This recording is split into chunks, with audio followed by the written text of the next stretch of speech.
A principios del siglo XVI, un joven extremeño llamado Francisco Pizarro, hijo bastardo de la pequeña nobleza de Trujillo, conduce como cada mañana la piara de cerdos de su abuelo a quien sirve.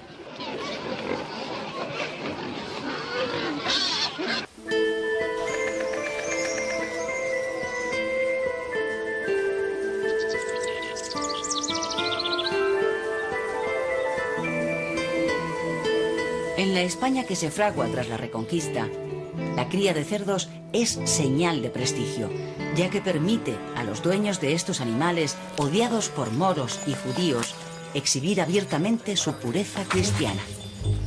¿Osáis probar mi espada?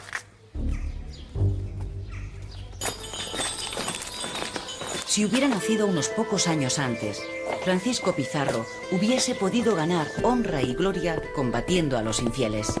Pero esta época heroica había finalizado y con ella la posibilidad de ascender socialmente en función del valor en las batallas. En Extremadura, la lucha por la tierra era especialmente cruenta entre las distintas facciones nobiliarias surgidas de la Reconquista. De entre una muchedumbre de hidalgos empobrecidos, antepasados del Don Quijote de Cervantes, saldrán los hombres llamados a realizar la más sorprendente y excepcional epopeya hispana. Para estos jóvenes era necesario encontrar una nueva tierra que poder conquistar. Pronto, el porquero analfabeto Francisco Pizarro pasará a las Indias vistiendo capa y espada de hidalgo. Los conquistadores del Nuevo Mundo son segundones como Pizarro o hidalgos sin fortuna como Cortés, que aspiran a mejorar de posición. Temperamentos para la acción, empuñaron muy jóvenes la espada y ponen su vida en continuo riesgo. Arrojo, bravura, desprecio de la muerte. Su catecismo son los libros de caballerías. Y todos ellos están poseídos por ideales religiosos y guerreros. Buenos días. He sido llamada por Nicolás de Obando. Hernán Cortés, natural de Medellín, no está hecho para la iglesia, pues le gustan demasiado las mujeres. Ha estudiado en Salamanca y ejercido de escribano en Valladolid, pero le tiran más las armas que las letras. Incluso ha pensado en pasar a Italia con el gran capitán. Nicolás de Obando lleva ya un año gobernando la Española. Nicolás de Obando, gran comendador de la Orden de Alcántara y gobernador de las Indias. Acercaos. Ahora viene a Extremadura a reclutar gente para las nuevas conquistas.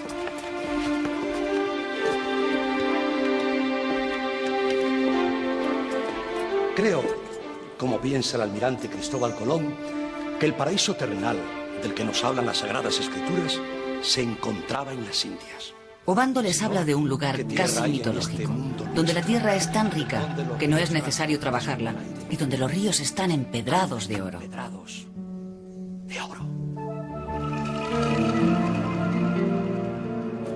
La emoción que Obando pone en su relato consigue que la mayoría de estos jóvenes partan con él hacia la Española. La fama, la riqueza y el poder están en las Indias y allí van a conquistarlas. No vayáis. No vayáis, señor.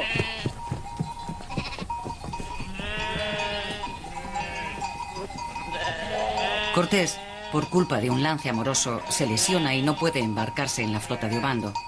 Pero en cuanto se cura, se pone en marcha. Sevilla es su primera etapa, como corresponde a su papel de Puerta de Indias.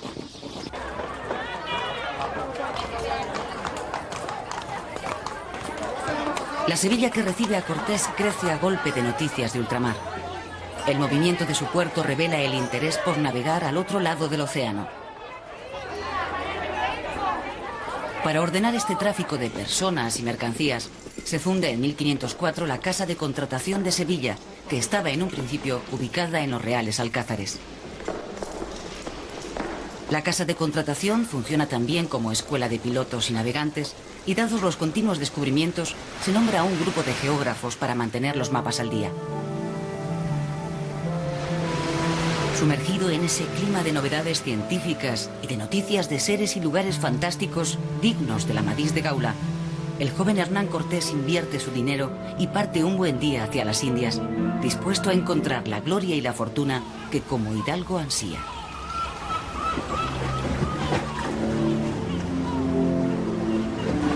Cortés deja atrás una Castilla conmovida por la muerte de Isabel la Católica. Meses después, y de manera anónima, moría en Valladolid Cristóbal Colón, sin haber disfrutado del honor de saberse el descubridor de un nuevo continente. El bautizo de las nuevas tierras le corresponderá a un florentino comerciante y viajero llamado Américo Vespucio. Su intuición de que no es la India, sino un mundo nuevo, lo que se halla al otro lado del océano, conmociona el humanismo europeo.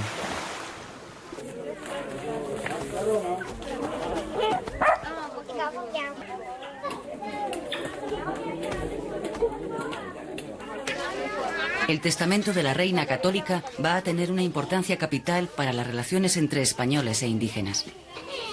Después de mencionar a Isabel que fue el Papa Alejandro VI el que concedió a Castilla la posesión de las tierras descubiertas, la reina recuerda que sus súbditos deben enviar a dichas tierras prelados y religiosos que instruyan a los moradores de ellas en la fe católica y en las buenas costumbres.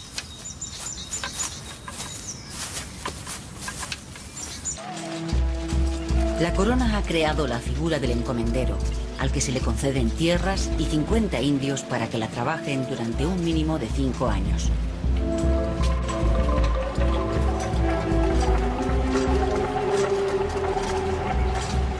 Pero en la Española, la actual República Dominicana, la sed de oro de los castellanos hace que el encomendero vea más rápida ganancia en la extracción del precioso mineral y termine por esclavizar al indio. La mortandad en estas labores y la causada por la viruela y el sarampión despuebla la isla de aborígenes.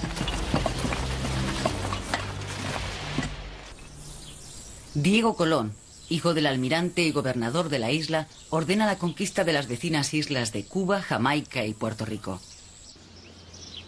Diego Velázquez es nombrado adelantado de la conquista de Cuba. Su tesorero y escribano será un ya maduro Hernán Cortés. El puerto de partida es Santo Domingo, la primera ciudad que los españoles fundan en la América insular. La conquista de Cuba es rápida. Atuey, cacique rebelde, es quemado vivo como aviso a los que no aceptan la sumisión a los nuevos amos.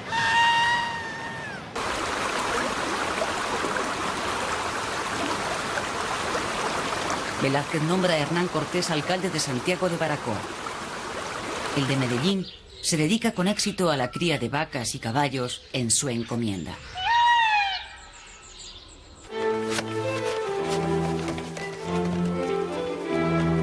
Fernando el Católico, el rey viudo, se siente cansado y enfermo. Camino de Sevilla ha instalado por unos días su corte en Plasencia. Aunque su primera preocupación son los problemas derivados de la reciente anexión del Reino de Navarra, no deja de estar interesado por las nuevas tierras descubiertas en ultramar. La corona anda escasa de recursos y el monarca recuerda a sus consejeros que hasta ahora las Indias solo han producido gastos, pero ellos le transmiten las buenas noticias que llegan de allá. Núñez de Balboa ha descubierto el Océano Pacífico. Que la suerte sonría a vuestra majestad. El clérigo sevillano Bartolomé de las Casas ha conseguido, gracias a su amistad con el confesor del rey, ser recibido en real audiencia en la ciudad extremeña. Lleva en las Antillas 13 años y ha presenciado tal número de abusos que su conciencia como hombre y como cristiano le obliga a poner estos males en conocimiento del rey. El mayor mal, Alteza, radica en la encomienda y en el repartimiento que sus detentadores disfrutan. Bartolomé pide al soberano que ponga fin al sistema de esclavitud al que los encomenderos habían sometido al indígena. Escandalizado por la masacre que se estaba cometiendo contra la población de las nuevas tierras, el dominico propone la creación de poblados para indios donde estos trabajen en paz, tutelados por ministros de Dios que les protejan contra la codicia sin límites de los nuevos colonos. Fray Bartolomé gana para su causa el favor del rey, que le promete una nueva audiencia cuando llegue a Sevilla. Este segundo encuentro no tendrá lugar. Un mes después de la entrevista en Plasencia, muere el rey Fernando el Católico en las cercanías del monasterio de Guadalupe. Bartolomé de las Casas embarca de nuevo para las Indias. Lleva el apoyo por escrito del cardenal Cisneros, el hombre que gobierna el reino en espera de que el futuro Carlos I de España, a la vez emperador Carlos V de Alemania, desembarque en la península. Los buenos ánimos que lleva Fray Bartolomé al embarcar en Sevilla capturarán lo que la travesía. A pesar de que las llamadas leyes de Burgos proponían el cuidado del indio frente a la codicia de los colonos castellanos, la realidad es que en el Nuevo Mundo las leyes que llegan de la península son papel mojado. En el año 1518, Hernán Cortés, sin tener ninguna experiencia y demostrando ya una habilidad diplomática excepcional, consigue ser nombrado por Diego Velázquez capitán de la expedición que éste prepara al territorio mexicano, rico en oro y plata. El ejército de Cortés se compone de unos 500 soldados, 16 caballos y 14 cañones. Nada en comparación con los miles de enemigos que les aguardan.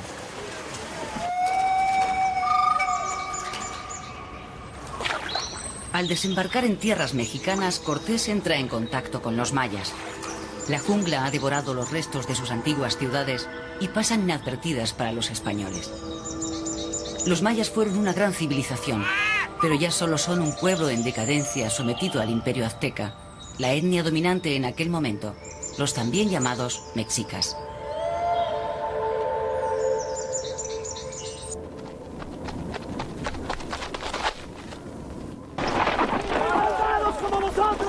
Antes de desembarcar en Yucatán, Cortés ha liberado al soldado Jerónimo de Aguilar.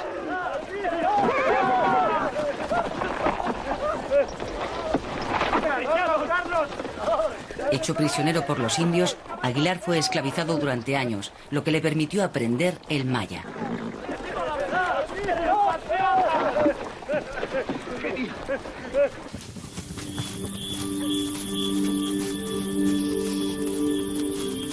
Las naves de Cortés desembarcan en Tabasco, donde tienen su primer encuentro guerrero con los mayas. Los vencidos obsequian a Cortés con varias jóvenes, entre ellas la famosa Malinche. Una india que, habiendo sido esclavizada por los aztecas, se convertirá pronto en amante y traductora de Cortés. El español aprovecha su odio a los aztecas y el conocimiento de su lengua. La Malinche traducirá del azteca al maya y después Aguilar del maya al castellano.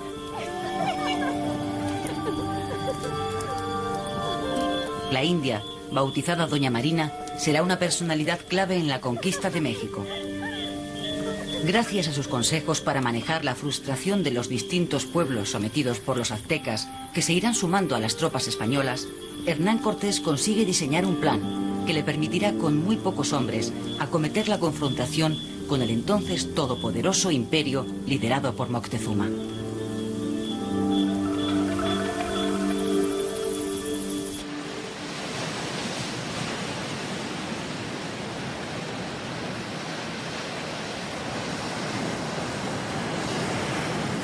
El Viernes Santo de 1519, Hernán Cortés funda la ciudad de Veracruz y crea un cabildo independiente rompiendo con la autoridad del gobernador Diego Velázquez. Desde ese momento, Cortés tratará directamente con la corona.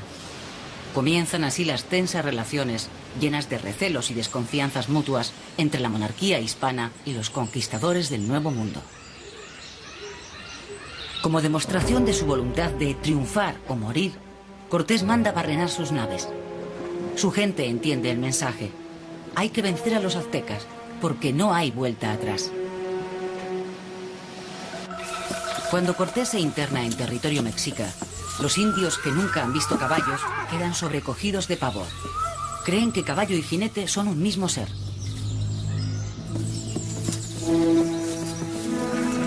La habilidad diplomática y guerrera que Cortés demuestra una vez más consigue llevar a sus hombres hasta la ciudad de Tenochtitlán, la capital azteca, que deja boquiabiertos a los españoles. Encuentran una ciudad construida en medio de un lago, llena de actividad, poblada de palacios y templos piramidales, mercados y hasta parques zoológicos. Los cronistas de la época la comparaban con Venecia o Constantinopla.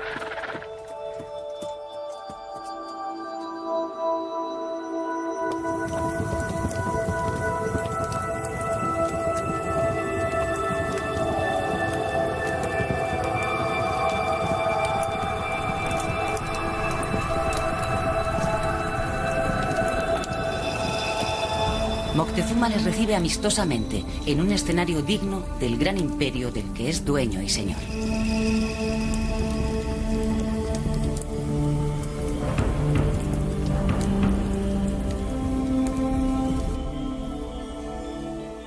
Los monarcas aztecas se elegían entre los miembros de la familia real. Su poderío militar se imponía sobre un territorio dividido federalmente. No utilizaban la moneda y su escritura no estaba desarrollada como en su tiempo estuvo la maya. Era una sociedad muy religiosa con una poderosa casta sacerdotal que recurría a los sacrificios humanos para aplacar a los dioses.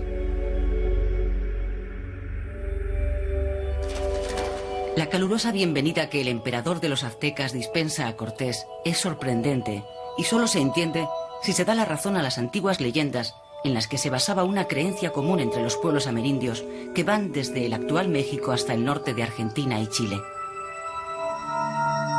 En la memoria de todos estos pueblos persistía la idea de que en tiempos muy antiguos, unos hombres blancos y barbados provenientes del mar que mira a oriente llegaron a sus tierras, se mezclaron con ellos y les legaron conocimientos nuevos.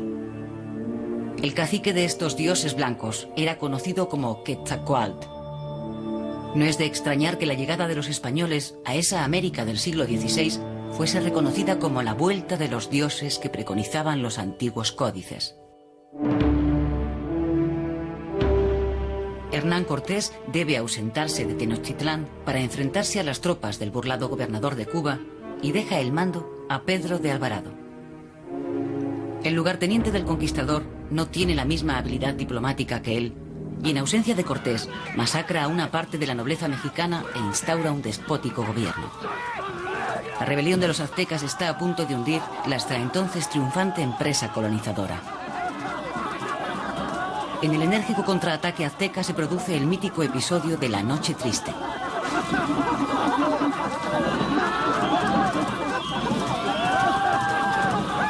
Los 60 españoles capturados sufren una muerte horrible.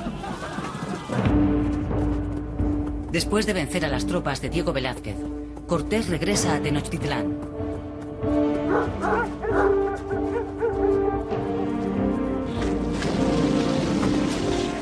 Rehecha la tropa española, pone cerco a la ciudad por segunda vez. Pero ahora la incendia y la destruye, no dejando piedra sobre piedra.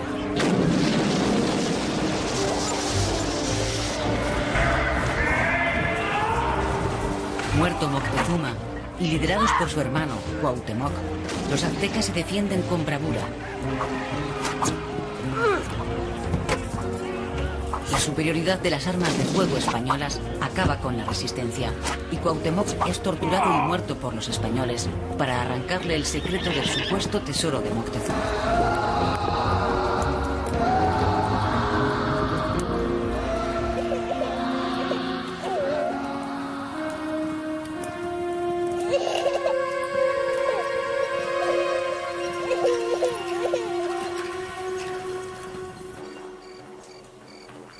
A pesar de sentirse ya el rey de la Nueva España, el brío conquistador de Cortés no mengua. A su empuje se deberá la anexión de la Baja California, Guatemala y Honduras. Pero Hernán Cortés también busca nuevos horizontes sentimentales. Durante más de 2 años el conquistador y la Malinche vivieron una apasionada historia de amor. Sin embargo, habiendo tomado bajo su protección a las hijas de Moctezuma, Cortés lleva su cuidado hasta la intimidad de la alcoba. Después hace con ellas lo que hizo con la Malinche, las casa con algunos de sus capitanes.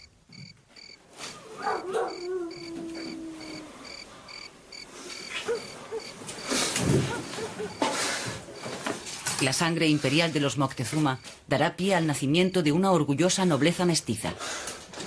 Fruto de los amores entre Cortés y la Malinche, nació Martín Cortés, un hijo al que el conquistador quiso entrañablemente.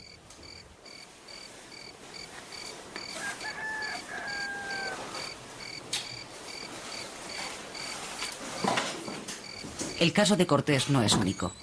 La presencia de diversas razas en las Indias devino en un rico intercambio étnico. No se puede decir que ningún estamento social español hiciera ascos a la unión con India o negra.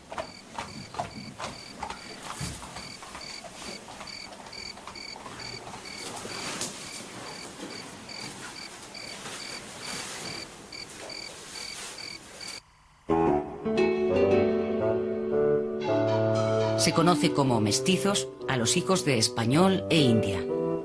Socialmente estaban considerados por debajo de los criollos, españoles blancos nacidos ya en América. Fueron los mestizos uno de los grupos más activos en su capacidad de rebelarse contra la autoridad real para buscar un lugar en el estamento indiano. Los mulatos, hijos de español y negra, y los zambos, hijos de negro e india o viceversa, constituían las clases inferiores del entramado racial de las Indias. El color de la piel abría o cerraba muchas puertas en la nueva sociedad colonial.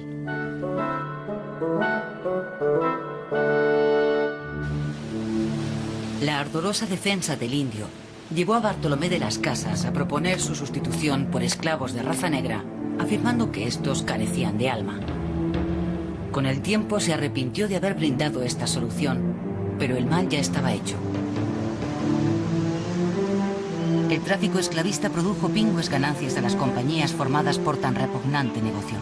Lisboa se convirtió en el gran puerto esclavista.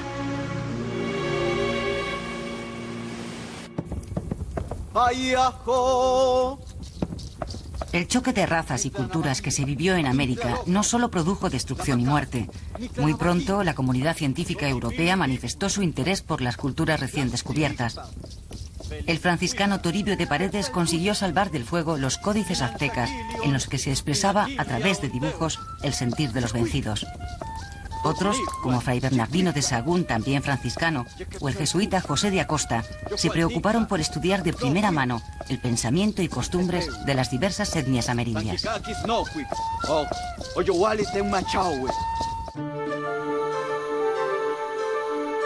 Contemporáneos de la conquista de México son los intentos de hallar por el sur del continente un paso que confirmara la vieja idea de Colón de llegar a Asia por el oeste. Los primeros navegantes creyeron que el Río de la Plata era la tan buscada ruta. No era así, pero sirvió para que los españoles fundaran las ciudades de Asunción y Buenos Aires, tan importantes para incursiones posteriores. Fue el navegante portugués Fernando de Magallanes el que encontró el paso del Atlántico al Océano Pacífico. Tras una terrible travesía, Magallanes pierde la vida en un islote olvidado. Toma el mando el guipuzcoano Juan Sebastián Elcano.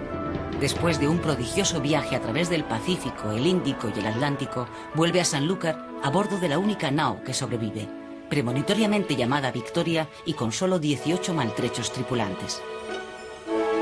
El resultado del viaje vino a demostrar por primera vez y de manera práctica que la Tierra era redonda, como había vaticinado Colón.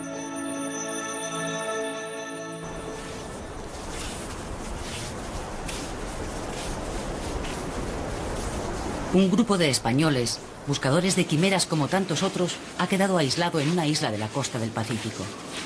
Desde que salieron de Panamá hace ya un año, todos son desdichas y fracasos. El mítico Perú, un país con fama de poseer inmensos tesoros, no aparece. Solo selva y playas desiertas. Por fin llegan 2 barcos enviados por el gobernador de Panamá con la orden de que regresen. Pero uno de los capitanes, el bastardo de Trujillo, Francisco Pizarro, se niega. Lleva ya 25 años rodando por las Indias detrás de la esquiva fortuna. Ahora, a los 52 años, desesperado, se juega su destino a una carta.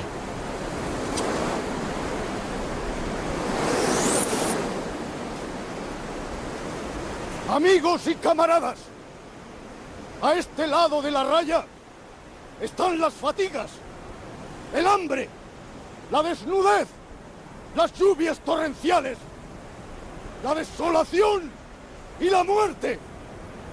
A este, el bienestar y el placer. Allí, el Perú con todas sus riquezas. Aquí, Panamá y su pobreza.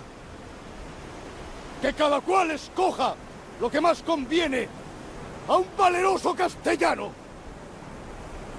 Yo voy hacia el sur.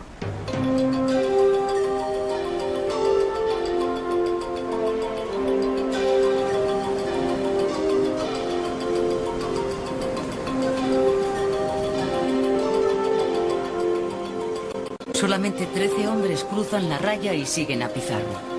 La historia los conocerá como los 13 de la fama. Pizarro vuelve a Panamá con oro suficiente para animar la conquista del Imperio Inca. Pero la aventura tiene tal dimensión que requiere la bendición de la corona.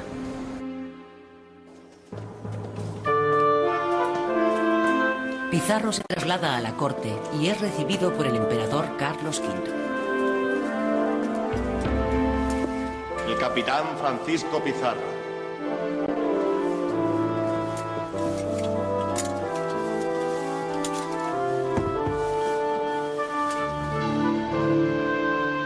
Pizarro es nombrado gobernador de las tierras que en un principio se llamarán Nueva Castilla. Tendrá derecho a fundar ciudades y explorar y adueñarse de hasta 200 leguas al sur de Ecuador.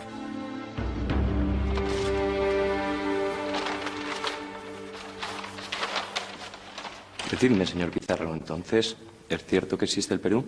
El Perú existe, Majestad. Yo he llegado hasta la ciudad que llaman de Tumbes, y sus naturales me brindaron su amistad. Me hablaron sobre las riquezas del Cuzco y me dieron a comer en platos de oro como este. También hay honores para los 13 de la fama y para Almagro, su torvo lugarteniente. Antes de partir para el Perú, Pizarro visita su Trujillo natal e incorpora a la expedición a sus hermanos Hernando, Gonzalo y Juan. Todos tendrán su momento de gloria.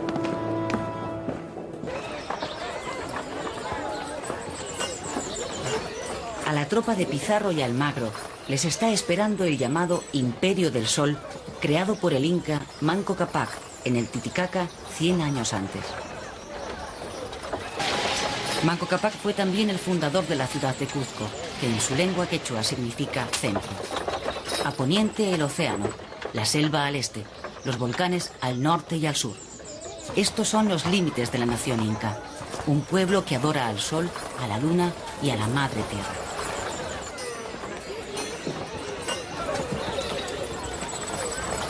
Cuando Pizarro y sus huestes desembarcan en tierras del Imperio del Sol, se encuentran con que el inca reinante ha muerto y sus hijos Huáscar y Atahualpa se disputan el poder en una lucha fratricida que favorecerá los planes de Pizarro.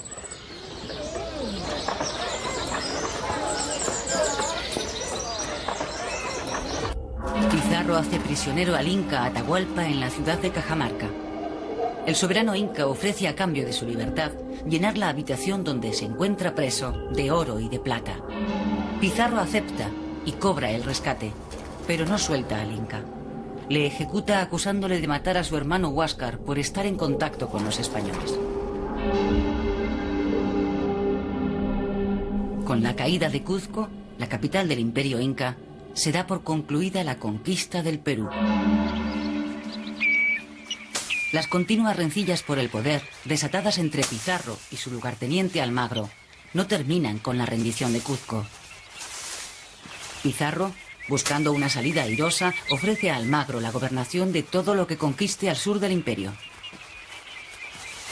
Pero Almagro vuelve de Chile sin encontrar oro y reivindica la capitanía de la ciudad de Cuzco. El clan de los Pizarro se deshace de él, ordenando su ejecución.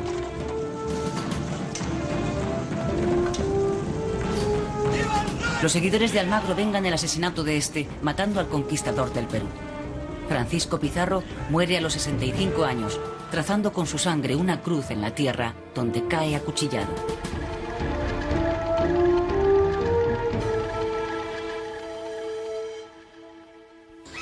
Gonzalo Pizarro es, por entonces, gobernador de Quito.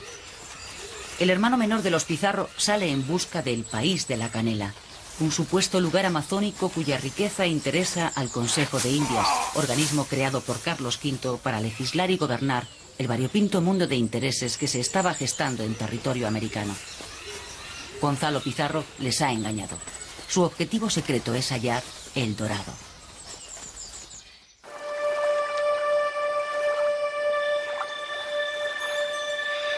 ¿Pero qué es El Dorado? Los campesinos y súbditos muiscas ofrendaban a su rey con presentes de oro que lanzaban al fondo de la laguna de Guatavita, a 60 kilómetros de Bogotá, en señal de sumisión y buen augurio. La leyenda de este rey cubierto de polvo de oro dispuesto a bañarse en la laguna, dio origen a la leyenda del Dorado que muchos españoles convirtieron en una quimera, cuya búsqueda infructuosa les llevó a la muerte.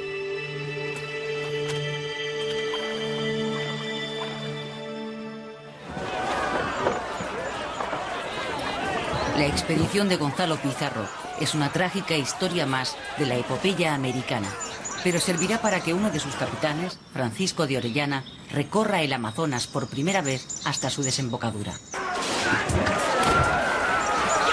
Los hombres de Gonzalo, con él a la cabeza, quedaron abandonados a su destino.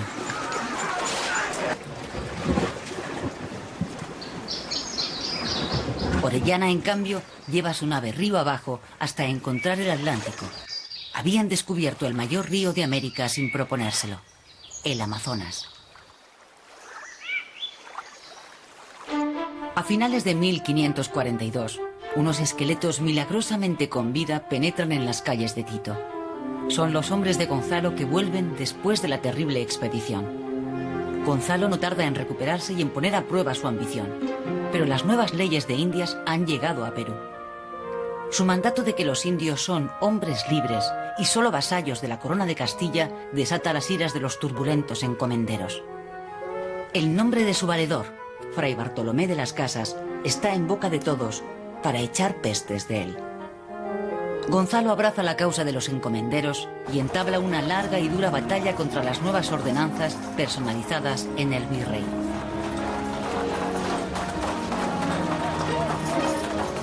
Con la presencia de los virreyes llegan a las Indias el orden civil y el militar, la presencia eclesiástica y legal a modo y manera de la lejana metrópoli.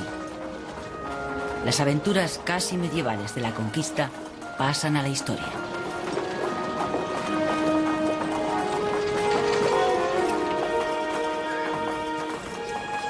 La América recién conquistada se dividió en dos virreinatos, el de la Nueva España con capital en la Ciudad de México y el del Perú con sede en Lima, que se ocupaba del gobierno de toda América del Sur con excepción del Brasil portugués. El virrey mandaba de manera absoluta, a la manera del monarca metropolitano. En los territorios alejados de la capital, la autoridad la tenía el gobernador. Los españoles en América son, con los romanos, los mayores constructores de ciudades de la historia. El corazón de estas ciudades de nueva planta es la Plaza Mayor. De ella parten, trazadas a cordel, las rectas calles que irán comunicando progresivamente el centro con los nuevos barrios. Catedrales o humildes parroquias tienen siempre un lugar de honor en la Plaza Mayor. La Iglesia Católica hacía visible así su poderosa presencia, patente desde el mismo día del descubrimiento.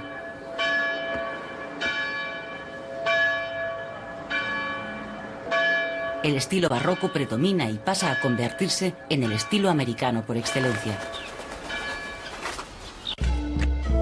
Otro tipo de ciudad indiana es la que nace al calor de las explotaciones mineras. El mejor ejemplo es Potosí. El pueblo decía que con la plata extraída de Potosí se podría haber construido un puente que alcanzara hasta España.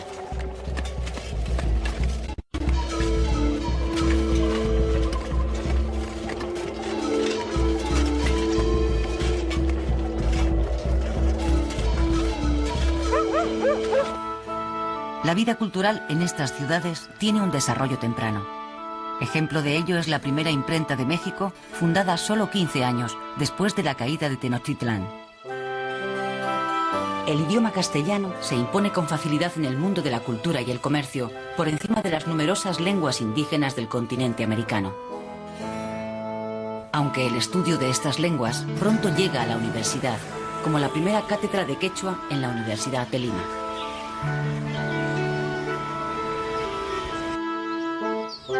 Nombres señeros de las letras americanas surgidos en estos años son el dramaturgo Juan Ruiz de Alarcón y los poetas Sor Juana Inés de la Cruz y el Inca Garcilaso.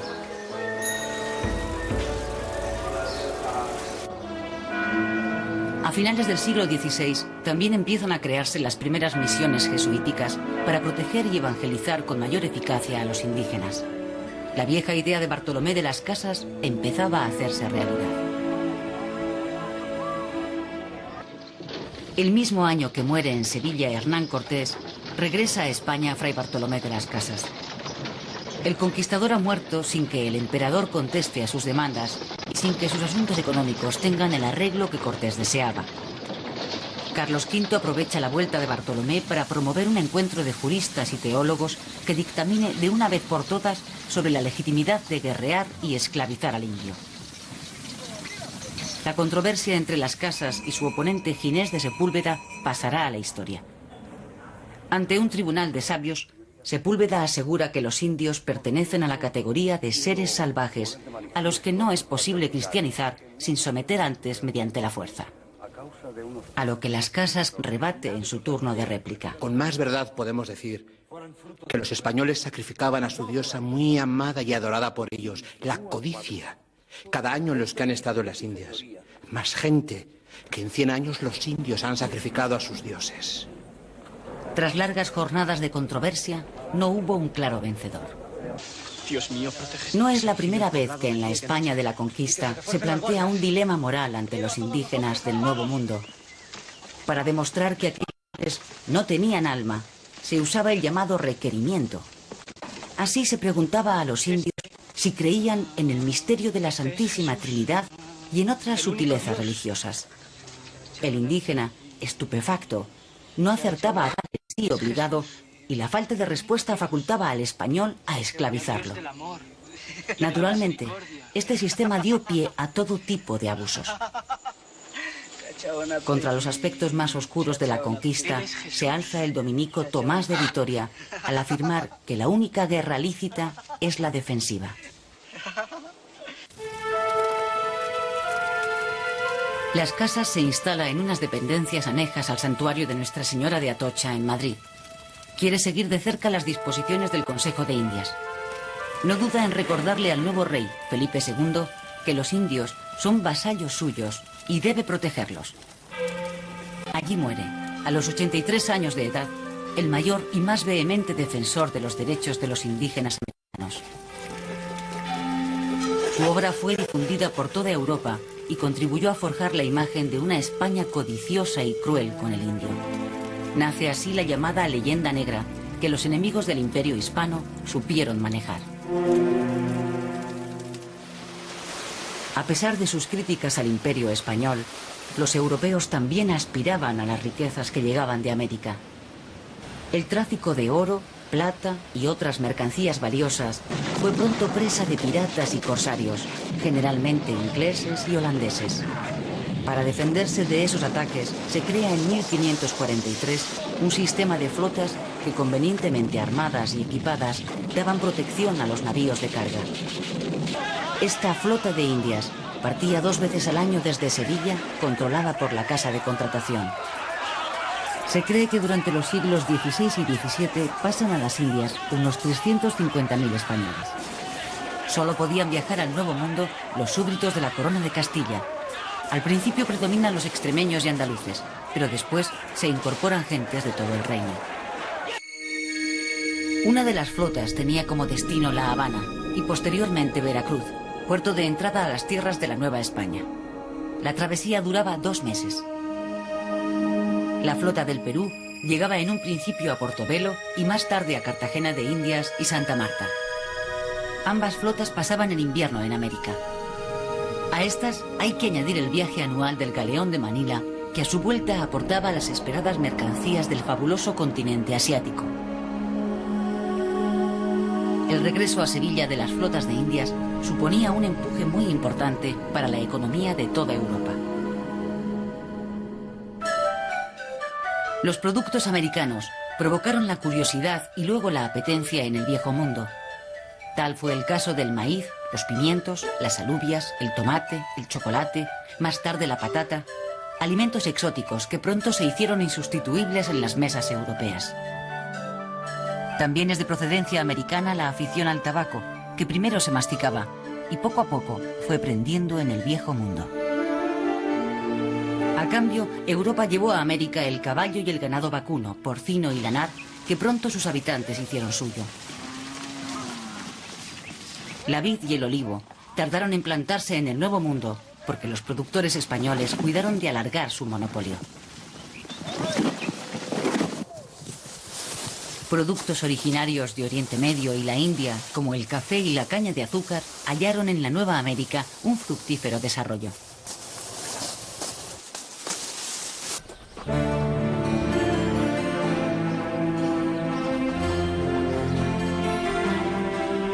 $60 años después de que un joven Francisco Pizarro abandonara Extremadura en busca de fortuna, Hernando Pizarro, el único hermano vivo del conquistador del Perú, regresa a su Trujillo natal.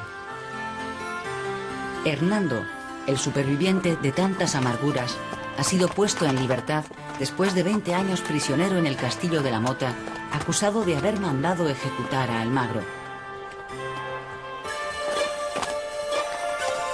En cambio, Gonzalo, su hermano menor, nunca regresó del Perú. Cuando volvió de la fracasada búsqueda de El Dorado, soñó con proclamarse emperador del Gran Perú y casarse con su sobrina, doña Francisca, llamada la Pizpita, hija del conquistador y de una hermana de Atahualpa. La unión de las dos sangres legitimaba para sus partidarios la corona que el gobernador Gonzalo había mandado fabricar. Pero el sueño imperial del menor de los Pizarro duró solo 2 años. Los partidarios de la corona de Castilla le derrocaron y le cortaron la cabeza, que fue enviada a Lima como trofeo. Todos sus descendientes fueron expulsados del Perú.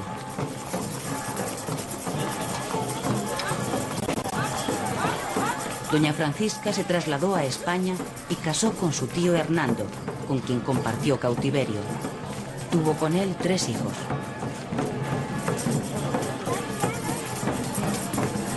Ahora los Pizarro son recibidos como héroes en su tierra. Su vuelta a la libertad es celebrada en Trujillo con alegría y festejos. No en vano, Hernando es un hombre muy rico, pues al casar con su sobrina, controla el mayorazgo que el emperador concedió al gran Pizarro. Quiere recuperar la casa familiar y construir un palacio que recuerde por siempre las hazañas de los gloriosos hermanos.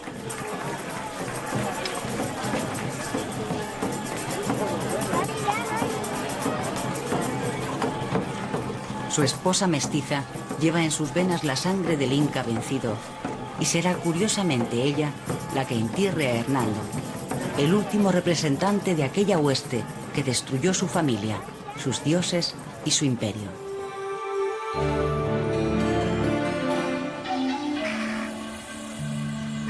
De la América conquistada, sobre el fondo lastimero de las víctimas inocentes, nos queda sobre todo el variado mestizaje y la riqueza cultural que supone el uso de una misma lengua a uno y otro lado del océano.